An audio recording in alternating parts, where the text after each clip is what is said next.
Hello and welcome back to Walking in the Wild. And this afternoon, this is my wild space. So this is Glen Ridding. Oh, I'm just going to stop for a moment only because a jet's just flying past over there. But I'm here to do just a single Wainwright, and that is Catstye Cam. It's on my list of Wainwrights that I need to finish. I've got that and slight side left to do before I finish them all twice, so I'm quite excited about today and also apprehensive because I'm quite exhausted already and I've got over 600 meters of ascent left to do and about 5 or 6 miles, so it's gonna be interesting. I think the route that I've set myself is the Northwest Ridge, which is a little bit of a scramble and then mainly just a zigzagging path up the Northwest Ridge of Catstye Cam. And I can't find much research on the internet about it. There's a few photos only, no videos that I know of, so I'm going to do my best to kind of capture that route as long as I've got the energy, and I will decide that when I get a bit further up. If not, I'm just going to go up to Red Tarn and then up to the summit from there, which will be much easier. The problem is the Northwest Ridge is like that gradient all the way from the very bottom to the very top, and apparently you just pop out at the summit, which is pretty cool. I thought the drone shots might look really nice of that. If there's no one else there, we'll have a look. But for the moment, I'm heading towards Greenside Mine, which I can just make out over there. About half a mile or so and I'll be there.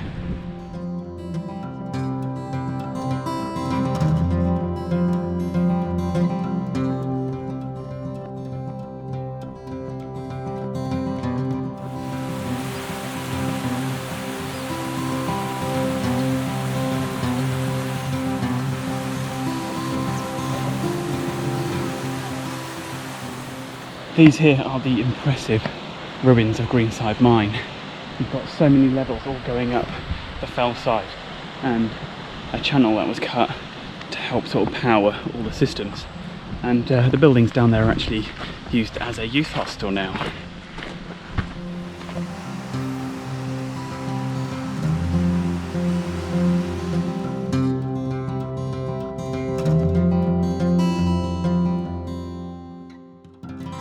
So I'm quite some way now past Greenside Mine and I'm on this wonderful track in to the higher end of the valley, but what a view up to Catstye Cam. And the ridge on the right hand side is the Northwest Ridge that I'm doing. I've decided to do it even though it's 25 degrees and I'm knackered. I've decided to give it a go.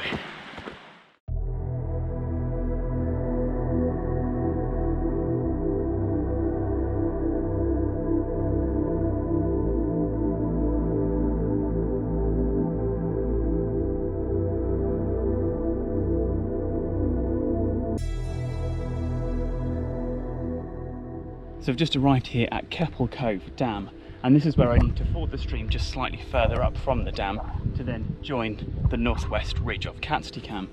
But this is a later dam. There was a dam built slightly further up. This one actually breached on the 20th of August 1931, sending a massive flood all the way down Glen Ridding Beck and flooding Glen Ridding village itself further down.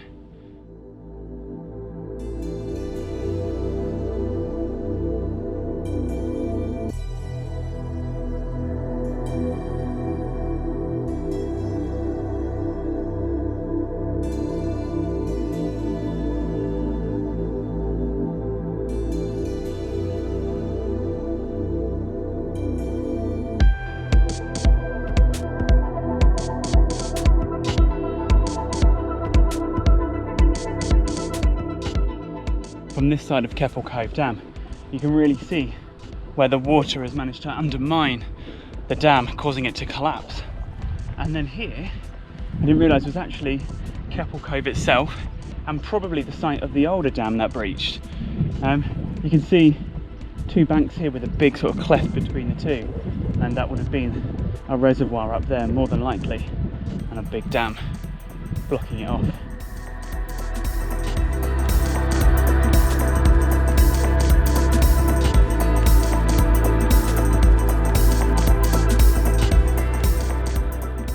So I'm only just round the corner from Keppel Cove Down, which you can see just down there.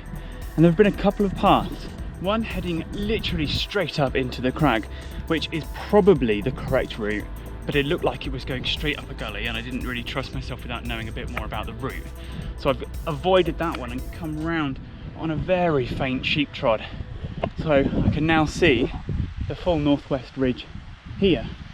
Now all the guidebooks that I've read on this route say that the higher you go, the better the path gets. It literally is just this beginning section where it's relatively pathless. So I think I'm just going to head up the grass, try and find some kind of trod that people have done, and then looking at satellite images and stuff like that, maybe only 50 or 80 meters up there, the path should really start to materialize, which zigzags all the way up the ridge to the summit. So I've come up like at least 100 meters since the dam. You can see way down there. In front is Keppel Cove. You can see the wonderfully zigzag path over there that leads up onto Whiteside. And you can also see the moss and a bit of water, which was Keppel Cove Tarn. Now it's relatively dry, although I would not like to walk across that. And I also noticed another dam over here, so there may have been 3, I don't know, there might have only been the 2, but this one is Brown Cove, and again you can make out just a little bit of the tarn that once existed there. I do wonder if Keppel Cove Dam actually created a much bigger reservoir here, covering kind of around this part of the fell side as well. A bit like a heart shape, but I don't actually know.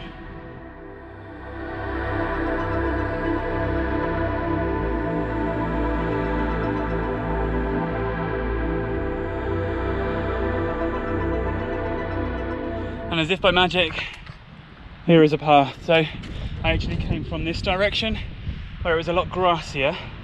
And I think if you don't like loose stones, do what I did and just come slightly further around towards Brown Cove and then come up the grass to meet the path. Looking, I can't even see the path down that way, it's so steep. It looks pretty nasty.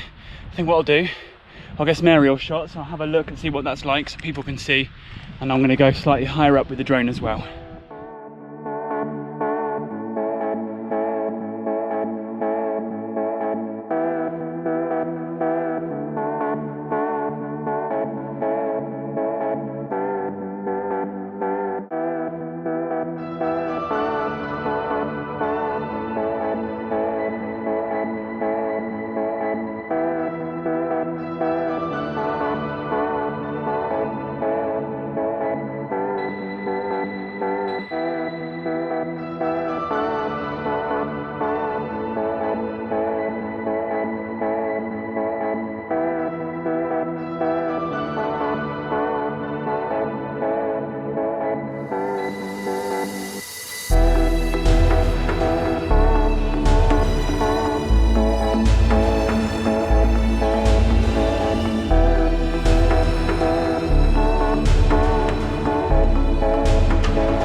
Found a nice little place just to sit down in the shade, try and cool off a little bit.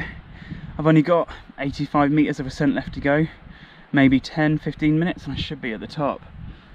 I'm just taking in the view. Look at this, all the way down Glenridding, and that's Allswater at the back over there, and then 30 odd miles away you can see the massive area of the Pennines, Crossfell being the highest point, straight behind Allswater. And then if I turn you around this way, you've got the zigzagging path that I saw earlier, leading up to Rays, and then Whiteside, and then this little ridge here just goes up to Helvellyn Lower Mount before Helvellyn, just slightly around the corner. Oh, really excited about reaching the top. One more Wainwright left after this. One! I can do it.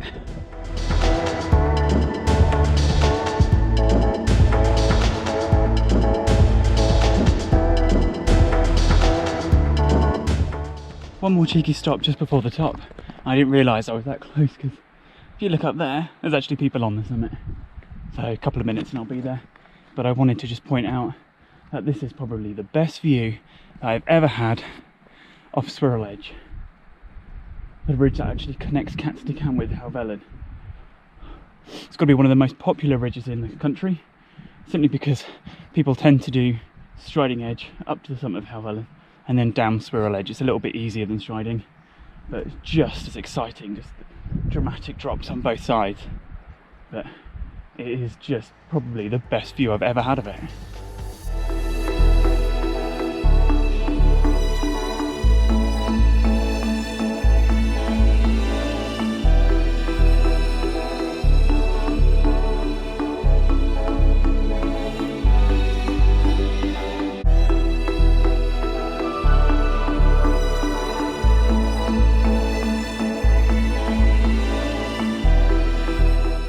Made it, top of Catstye Cam.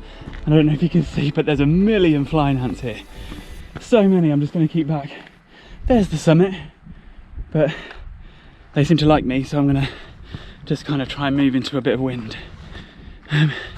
Seems to be common with all of the summits at the moment that I've been on anyway, is that they're covered in flying ants. So I think I'm going to get a couple of pictures, soak in this wonderful view of Red Tarn and Striding Edge and Helvellyn and Swirral Edge as well for a couple of minutes, have something to eat, and probably I was debating whether to go down to Swirral and then down to the Tarn and round, or whether just to follow this ridge.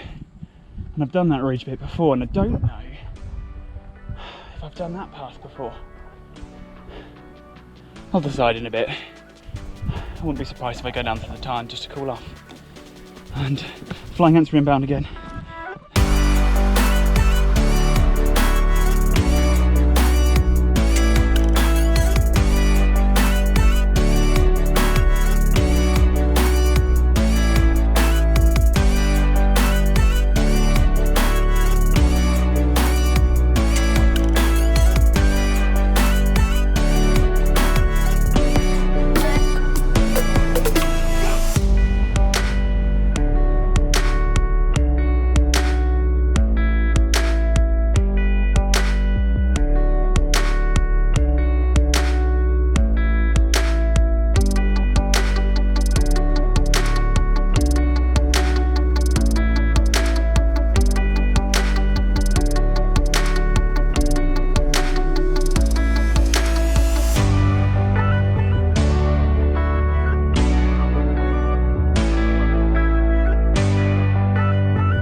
Decided to head down to Red Tarn rather than follow that other path over the other ridge of Catstye Cam.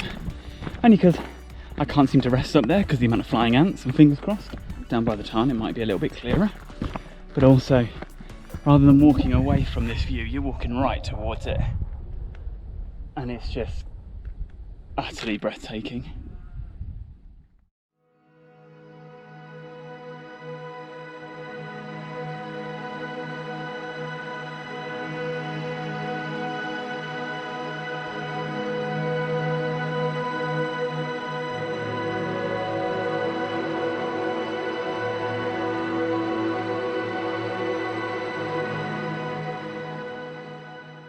Just started to begin my descent now. The breeze is just starting to pick up a little bit and the sun's gone, so the temperature's falling and it's really, really pleasant now. In front is Beghaus Moor, behind the mighty Helvellyn and legendary Striding Edge as well. But I'm going to take this all the way down to the youth hostel, just by the mines that I saw earlier, and then I'm going to retrace my steps along that trackway back to Glenridding. I was debating whether to go over Beghaus Moor and down the other side, but no, I've decided to stick with the original plan and descend down this way.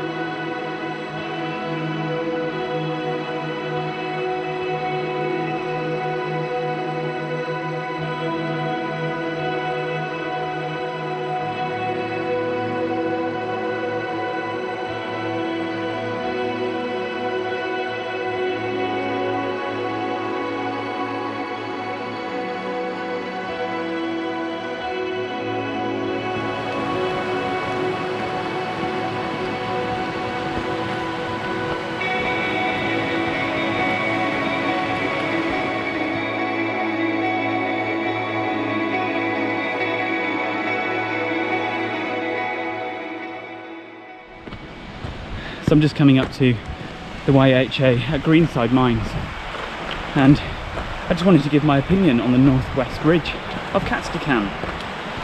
Now, ever since I first knew about the route, I was a bit apprehensive, thinking it was going to be incredibly tough, but actually it doesn't require any scrambling. It is just a walk up the ridge. It is steep and it requires a lot of effort to get up there, but in reality it's quite a simple route up. Now, from here, even below Catstye Cam, you can see the northwest ridge over there. It looks so imposing, but don't ever let that put you off. It can be used as a part of an ascent. If you're going up to Helvellyn, you could do the ridge up to Catstye Cam, Swirral Edge, Helvellyn, then come down Striding Edge for quite an alternative way round. But for the moment now, for me, heading down this valley just towards the youth hostel.